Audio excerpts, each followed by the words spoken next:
Por escrito. Por escrito.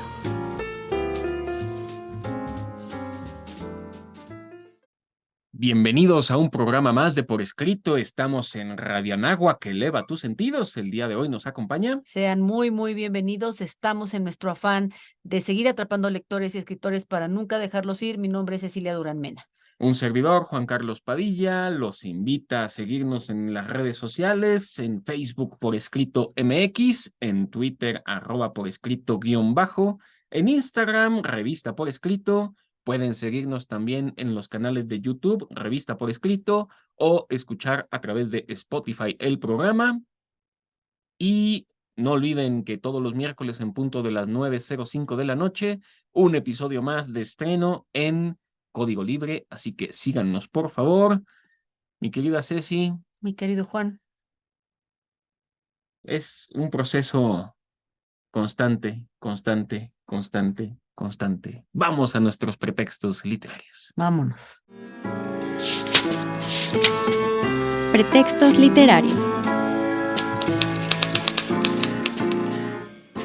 Mi querida Ceci, ¿cuál es el pretexto del día de hoy? Fíjate que antes de revelarte cuál es el pretexto del día de hoy, quisiera irme un pasito para atrás porque el pretexto del día de hoy tiene que ver con para quién escribes.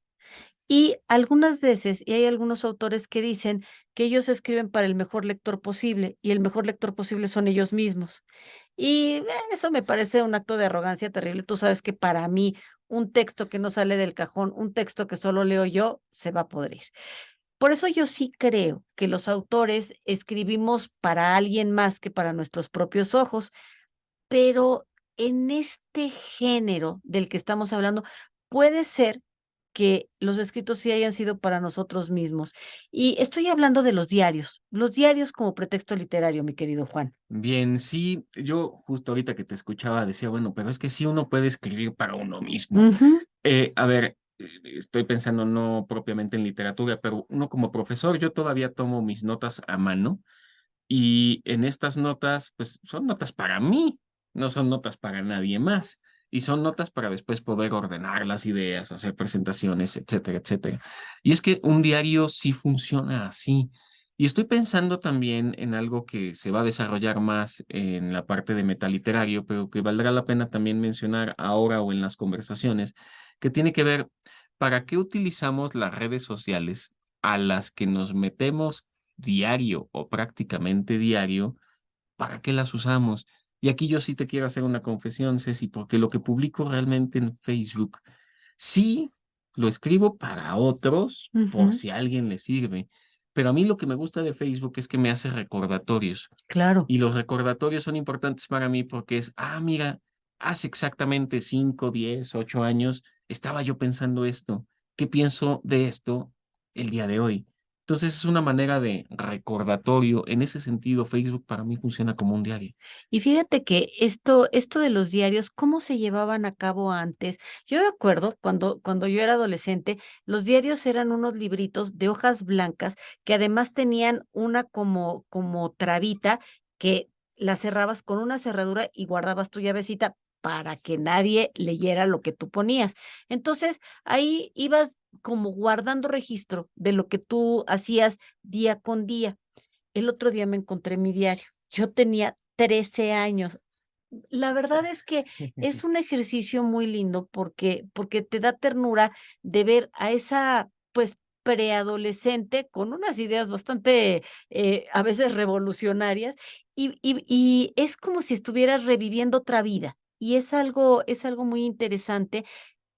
Creo que esto que tú decías también, por ejemplo, las notas que tomamos o que hacemos los profesores, pensaba en cómo nosotros las hacemos para nosotros mismos, pero eventualmente pueden servir Sí. para otras generaciones. Nabokov tiene, 4 libros publicados sobre puras notas que tomó para dar sus cátedras en la Universidad de Princeton. No, bueno, y efectivamente uno como profesor hace sus notas para hacer sus presentaciones y esas presentaciones sí son para otros. Así es. De hecho, el oficio del profesor es muy generoso porque en pocas palabras, en poco tiempo, con mucha dedicación, termina uno dando un conocimiento que le ha llevado años absorber a personas que, pues ojalá, o uno espera que lo valoren, ¿no? Porque es de verdad el trabajo de muchos años en media hora, escupido lo mejor posible para otros. Y esas notas quedan para uno. Y en ese sentido, aunque el diario no es una biografía o una autobiografía, sí hablan y si alguien encuentra todas mis notas de cómo fui haciendo mis clases, pues eso va a revelar mucho de lo que soy. Por supuesto, y lo que pasa con el diario, claro, no todos los diarios tienen calidad literaria. Sin embargo, yo sí creo que todos los diarios tienen un valor como un documento cronical, como una especie de crónica que nos permitirá ver lo que una persona haya escrito bien o no haya escrito bien, estaba viviendo en ese momento. Entonces es un testimonio. Ahorita hablas de crónica, que es un género periodístico, y yo quería justo platicar en este momento de cómo hoy ya no le decimos diario al periódico, pero primero se le llamó periódico porque tenía una periodicidad.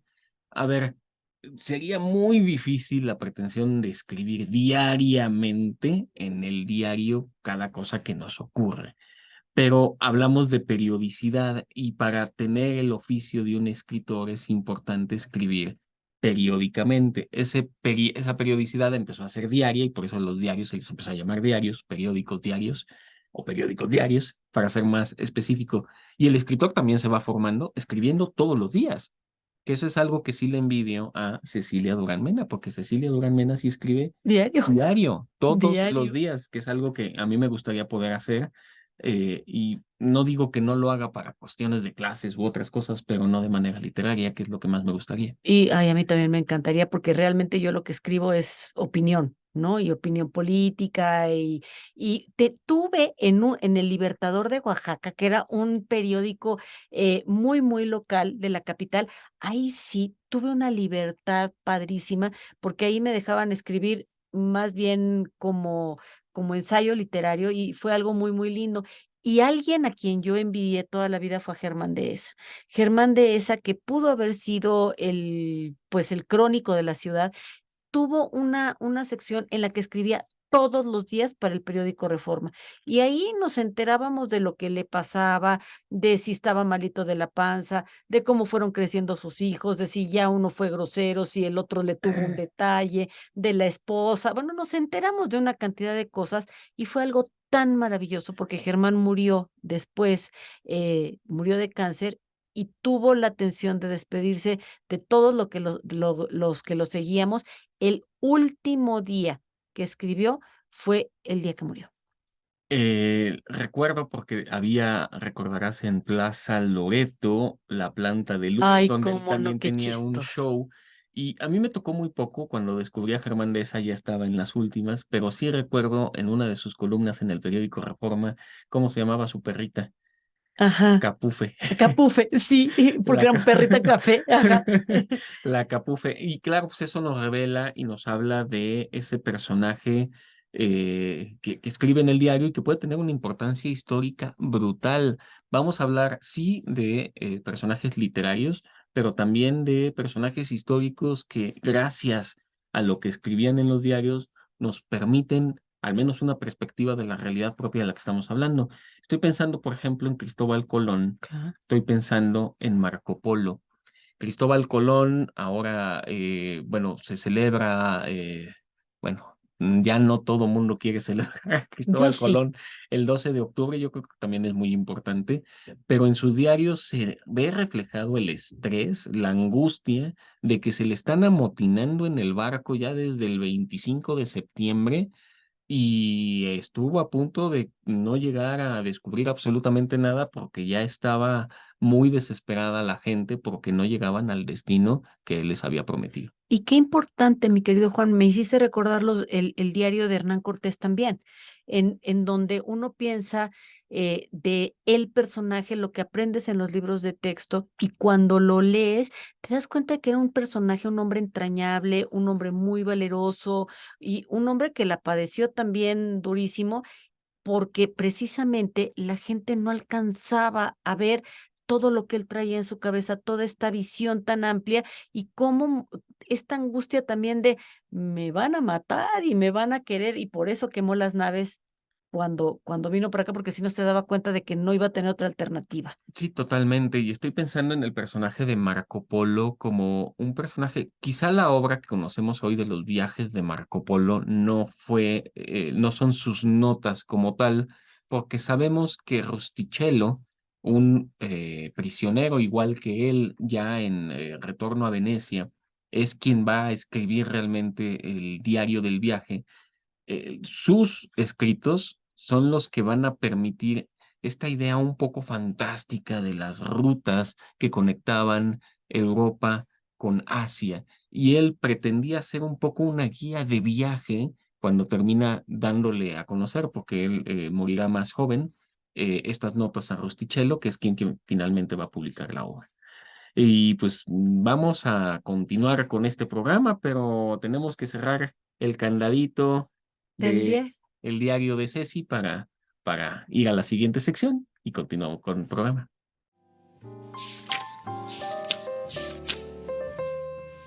Lo desconocido. En esta sección en la que las letras importan, a mí me gustaría hablar de diarios alterados, de esta intimidad mermada. Sí, es verdad. Los diarios llegan a ser el refugio de los escritores.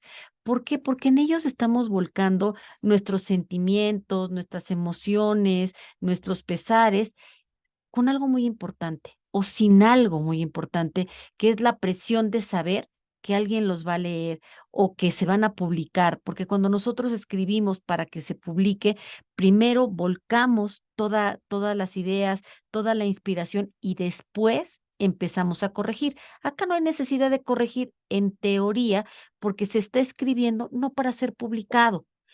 Es decir, generalmente cuando nosotros escribimos un diario, tenemos esta intención de que no lo lea nadie, o tal vez sí, quién sabe.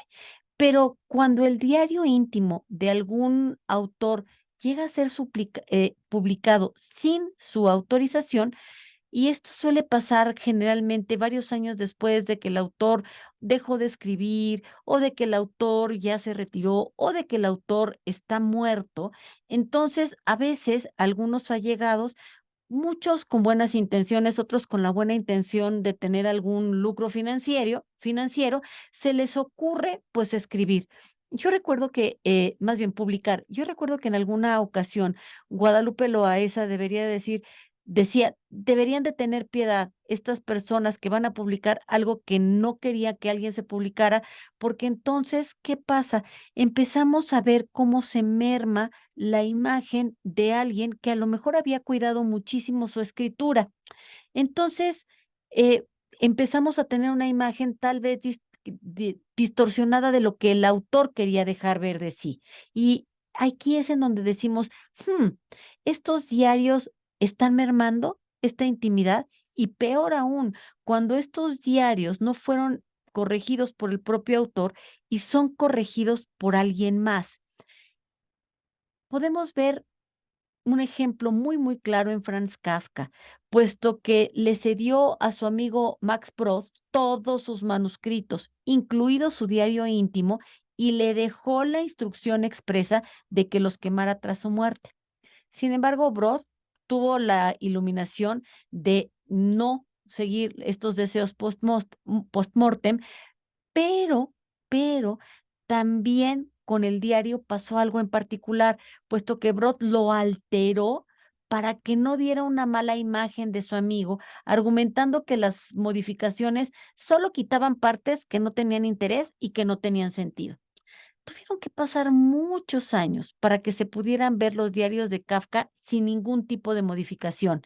La Biblioteca de Israel entregó todos los manuscritos originales de Kafka al traductor y editor Ross Benjamin, que encontró las múltiples libertades que Brod se tomó con los diarios de Kafka. Y entonces quedaron en evidencia que Brod buscó mostrar un aspecto favorable y sí también un tanto irreal de su amigo.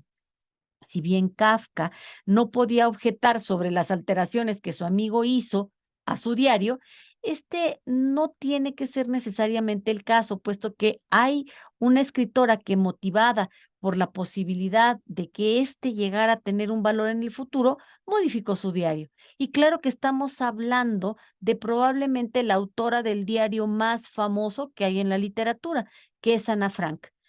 En su tiempo, en donde estaba refugiándose en la casa de atrás, Frank volcó sus pensamientos y encontró un desahogo en su diario.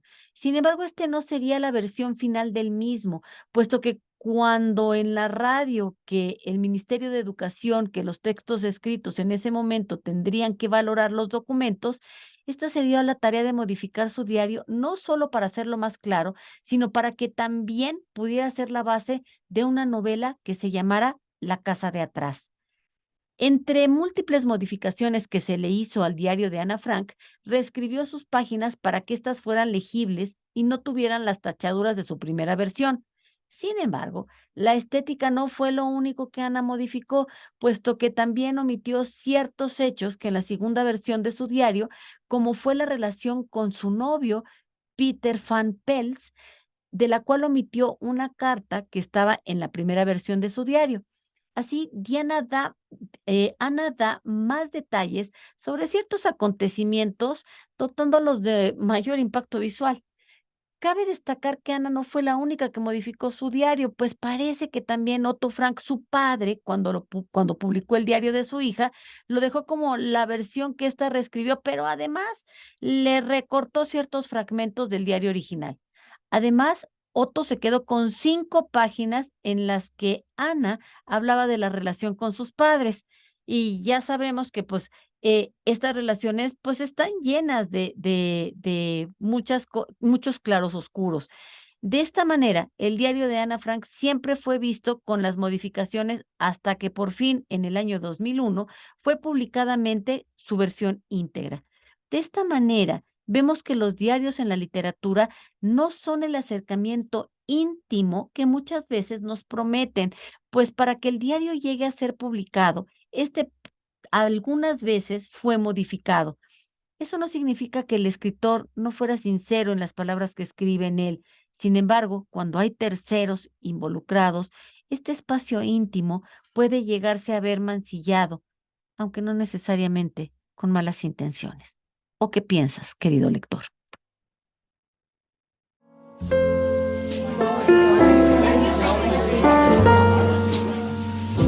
Conversaciones. Hemos llegado a las conversaciones, mi querida Ceci. ¿Cómo te gustaría comenzar? Pues me gustaría empezar precisamente con el propósito que tiene un diario, que probablemente sea el de volcar, el de desahogar, el de hacer una escritura no tan cuidada probablemente, sino que sea una escritura un poco más cruda, un poco más inmediata. Y cómo esta escritura cruda, inmediata, a lo mejor como un poco hilvanada, no tan bien terminada, puede llegar a tener tantos y tantos impactos. A veces por ese tipo de escrituras nos vamos a dar cuenta de quién era en realidad ese personaje histórico, o nos vamos a enterar de ciertos secretos, o en fin, creo que por eso la importancia del diario cobra mucha relevancia porque nos abre una rendijita en la que vamos a poder espiar nada más y nada menos que el alma de una persona. Sí, claro, su más completa intimidad. Me quedé pensando que habrá quien escribe los diarios para que después sean publicados, ya con cierta intención. Estaba recordando el programa que hicimos de Pablo Neruda, que más bien hizo una Ujú. confesión, ¿no? Pero más interesante aún sería lo que ocurre con un personaje que no tenía la intención de publicar absolutamente nada, Claro. porque es ahí donde nos metemos de chismosos. A ver, algunos personajes que han tenido diarios, mi querida Ceci. Bueno. Voy a empezar con el grandiosísimo Dostoyevsky. Mm, Dostoyevsky mm, tenía un diario y de hecho se conoce la obra como el diario de un escritor de Fedor Dostoyevsky. No va a ser el único ruso, también tenemos el diario de León Tolstoy, sí, que claro. también es fundamental para poder entender toda una época que es prácticamente Rusia, ciudad y campo, siglo XIX, sin más ni más. Otro que va a ser muy importante y al que le he tenido lectura reciente es Henry Thoreau. Ujú. Henry Thoreau está publicado por Capitán Swing, esta extraordinaria editorial. Editorial, sí. Eh, Sus diarios, a ver, no sé si es porque no escribía todos los días, que yo creo que sí lo hacía, él sí lo Ujú. hacía.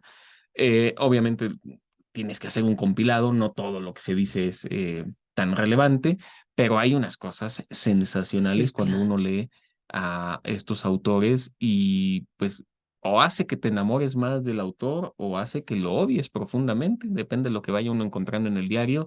A mí lo que me ha ocasionado Henry Thoreau es cada vez más admiración. Y es que eso que acabas de expresar, Juan Carlos, a mí me parece relevante porque todos los seres humanos, desde el más santo hasta el más perverso, somos redondos. ¿Qué quiere decir esto? Que tenemos nuestros claros y nuestros oscuros, tenemos nuestras fortalezas, nuestras debilidades, nuestras partes totalmente amables y las partes totalmente detestables. Y esas se notan en un diario. Fíjate que yo quisiera referirme a uno de los escritores que yo más admiro, que he leído y hace mucho no leo, y creo que voy a regresar a sus brazos, y es Miguel de Unamuno. Miguel de Unamuno, que es un hombre que todo el tiempo está cruzando entre la literatura y la filosofía, un verdadero erudito. Él fue el rector de la Universidad de Salamanca en un periodo muy complejo que era durante la dictadura de Franco, y trató de permanecer fiel a su independencia, y él tiene un diario. ¿Cuántos volúmenes crees que tiene el diario de Unamuno? 5 cuadernos en los que el autor volcó sus sentimientos, sus pesares, en una completa espontaneidad, un hombre tan correcto para escribir, libre de toda preocupación. Yo creo que estos diarios sí fueron escritos para él mismo, no para que los leyera alguien más, y relata todo lo que pasó y sintió durante su crisis de fe. Y esto cambió el rumbo de su vida y su percepción del mundo. En este diario nos muestra los pesares que puede volcar un autor en su diario cuando se encuentra libre de la presión de publicar, que esto es algo también muy importante. Te das muchas licencias, te das muchas libertades, y simplemente es un espacio íntimo en el que te atreves a preguntarte cosas que a lo mejor no te atreves a pronunciar en público. Totalmente de acuerdo. Voy a dejarte el dulcecito después para hablar del diario de Ana Frank y voy a aprovechar para hablar más bien de Kafka. Aquí hay una situación muy interesante. Kafka escribe sus diarios para sí mismo. A él jamás le interesó y de hecho recordemos, porque lo hemos dicho en otros programas, que pidió que su obra fuera destruida a la hora de Ujú. su muerte. De modo que Max Brod no le hizo ningún caso y va a publicar toda la obra de Kafka, incluidas sus diarios. Sin embargo, los diarios que va a publicar Max Brod, pues le mete él de alguna manera mano para hacerlo probablemente más atractivo al público. Es más reciente que se ha hecho una edición más, no puedo decirlo limpia, sino quizá más oscura de los diarios de Kafka, Ujú.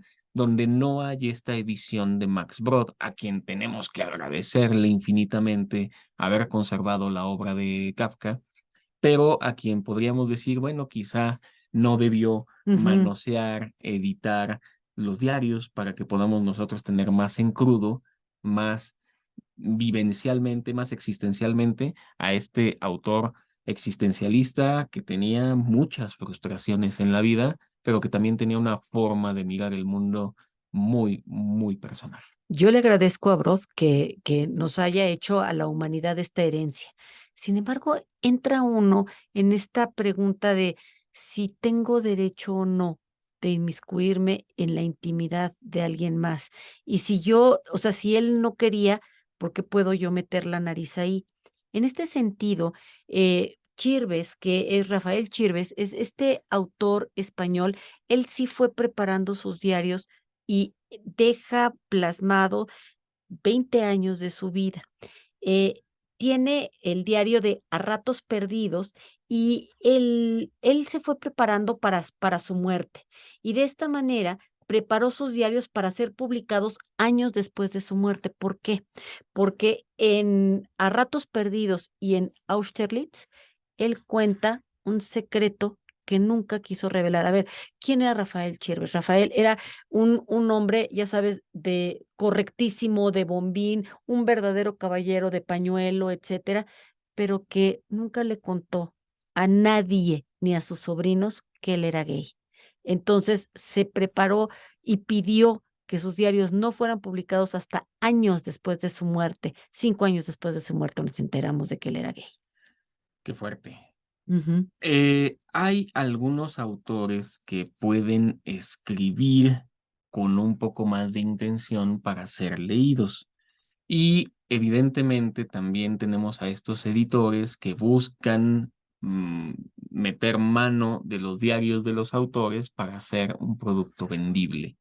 Hay un libro, fíjate qué interesante es el título, La conciencia uncida a la carne, Uy, de Susan Sontag. sí, carambas. Esta es la segunda parte, aprovechando los editores, los diarios, de sus diarios que van de 1964 a 1980. En ellos se cuentan los viajes a Suecia y a Hanoi. Este es un lugar cercano a Vietnam, justo en tiempos de la guerra. La pensadora explica en estos diarios su despertar político y moral en un libro que descubre sus mecanismos internos, sus emociones, sus reflexiones, porque al final lo que podemos es expresar nuestra época. Y la última parte que en donde también Anne Lebovitz, ¿cómo se pronuncia? Que era su pareja sentimental, le metió un poco de mano porque eran demasiado crudos los últimos años por la muerte tan dolorosa que tuvo, ¿no? Ella murió de cáncer. Y quisiera también Diarios amorosos de Anaïs Nin. A ver, aquí yo estoy segura de que ella sí escribió con la intención de que sus diarios, de que sus letras fueran leídas y con la intención de causar escándalo. Anaïs Nin plasma con detalle y sutileza, bueno, los aspectos físicos y psicológicos de esta autora que buscó vivir plena libertad desde sus deseos sexuales y emocionales. Este diario pues nos está revelando toda la intimidad de una persona tan libre como esta autora así descomunal, además de que retrata una amplia cantidad, pues sí, de amantes de la época, de muchos literatos que estuvieron y que compartieron con ella, Henry Miller, el primero, ¿verdad? Y donde mostraron cómo también ella estaba contando el París de la época en la que ella vivió, las libertades que había en Europa, su tiempo en Nueva York, en fin, digo, estos diarios también se llevaron a la pantalla grande. Henry y Anaís se llamaba la película. Vamos a ver ahora una obra que se tituló El dolor de Marguerite Duras. Uy, sí, qué Este fuerte. libro va a narrar los últimos días de la ocupación nazi en Francia y los primeros de su liberación. Marguerite va a narrar cómo los papeles de verdugo y de víctima se van a ir intercambiando de bando, además del propio drama que ya de por sí significa. eh, es esperar el retorno de un marido al que ella ya no ama y la complicada relación que va a Sí. tener con un agente de la Gestapo al que va a terminar entregando a la resistencia. ¿Qué te parece? ¿Qué te parece? El dolor de Marguerite Duras. Ay, sí, además personajes muy, muy interesantes que uno de repente los ve con ciertos ojos a partir de lo que ellos escribieron, pero que te cambia y los humaniza muchísimo leer sus diarios. Yo quisiera hablar de El oficio de vivir de Cesare Pavese. Este hombre fue encerrado por motivos políticos y fíjate qué fuerte. Él decía que el único acompañante que tuvo en esa celda fue su diario. Y en este diario, Pavese guardó todos sus pensamientos sobre el universo del escritor y del hombre, plasmando una meditación sobre la vida y la muerte en circunstancias pues muy, muy, muy, muy complejas. Este diario nos muestra cómo una situación hace que el escritor encuentre refugio en un espacio tan íntimo y tan pequeñito y tan angustiante como puede ser una celda. Me remite pensar en la libertad de Sor Juana también en su celda, ¿no? No, sin duda, y creo que el escribir para cualquier prisionero Uf. es una cosa absolutamente necesaria para la supervivencia y no volverse absolutamente locos. Sin duda. Quiero hacer un pequeño paréntesis también para hablar de tres obras que ya he mencionado en otras ocasiones, pero que me gustan, que utilizan el diario como pretexto. Vaya, no es que hayan sido escritos por el autor, sino que utilizan la figura narrativa del diario para hacer una ficción. Ya he referido antes el diario de Satanás de Leónidas Andreyev, donde supuestamente el diablo estaría escribiendo sus hazañas como un magnate de Massachusetts que se está tratando de burlar de Dios porque ha encarnado en una persona bonachona y millonaria para burlarse precisamente de Dios. El diario de Satanás de Leónidas Andreyev. Corazón, diario Ay, de un diario de un niño niño. de Ujú. Edmundo de Amicis, que es una lectura muy recomendable también para los jóvenes, en donde pues, vemos la situación escolar. Sería interesante ver qué piensa un alumno universitario Hoy, ahorita de cómo eran las aulas antes.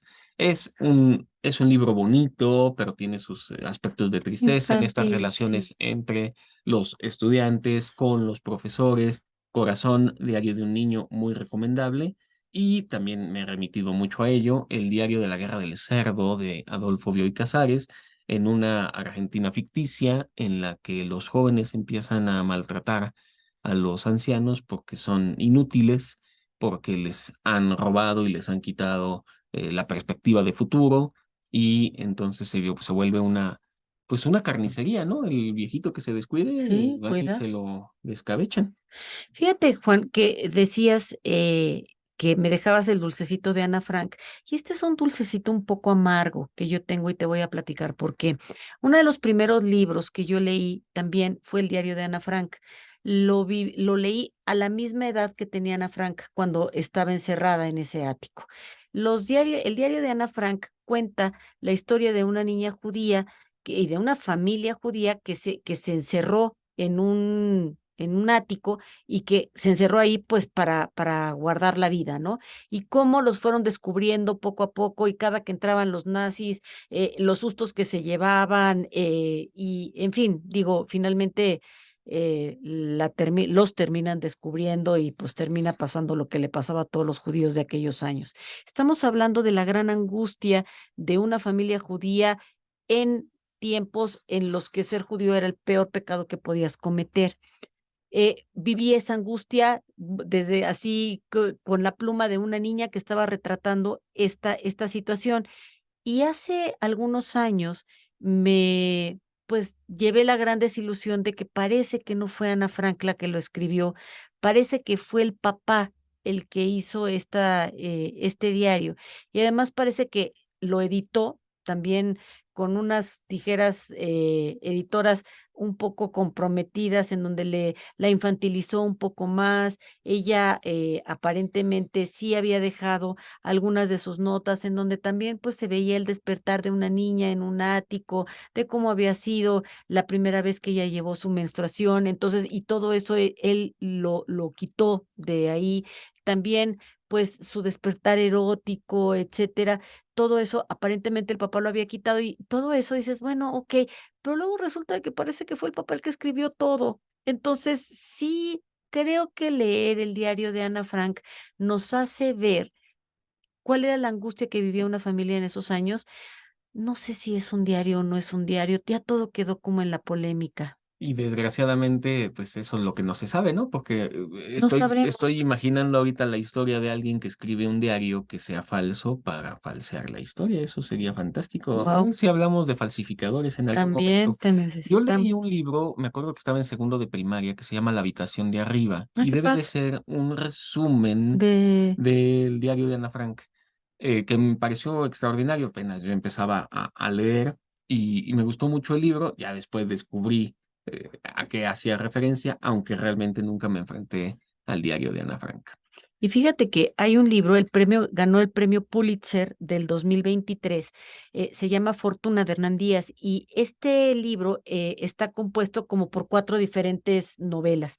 Y una de las novelas en donde no voy a revelar el secreto, pero donde se revela el secreto de una pareja que fue extraordinariamente millonaria en el Wall Street del martes negro, en donde vino toda la caída de la bolsa, donde vinieron las guerras mundiales y ellos supieron conservar su riqueza, pues por ciertos movimientos en la bolsa de valores.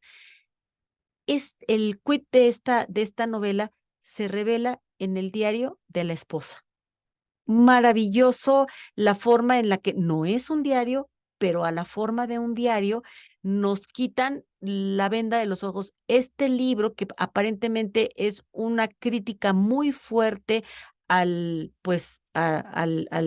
sistema capitalista, se llama realismo financiero, esta nueva manera de escribir, al final también es un libro feminista. Con eso los dejo. Bien, ya vamos cerrando el programa. Yo quiero hacer dos recomendaciones que también son cinematográficas. Primero hay un libro que se llama Cautivado por la alegría de C.S. Lewis, que es el proceso de conversión al cristianismo que él va a tener, y una película de 2021 que se llama The Most Reluctant Convert, es decir, El converso más reacio, de Norman Stone, basado en una obra de teatro de 2016 de Max McLean. Y Diarios de motocicleta de Qué 2004, padre. basada en los diarios de viaje del Che Guevara, bueno, en la película sale Gael García, pero en 1952 el estudiante de medicina, entonces Ernesto Che Guevara, y su amigo Alberto Granado realizan un viaje transformador a través de Sudamérica. Despedimos el programa, mi querida Ceci. Quisiera agradecer a César Daniel de Sales Hernández, que fue el que escribió el guión para este programa, y seguirlos invitando a que nos escuchen, a que nos lean. Déjense atrapar y nunca se vayan. Muy bien, un servidor Juan Carlos Padilla también se despide, no sin antes agradecer a Eduardo Quevedo por hacer posible este programa, que su vida literaria sea gozosa. Ultimátum. Puedo deshacerme de todo cuanto escribo. Mis dolores desaparecen, mi valor renace. Ana Frank, Diario.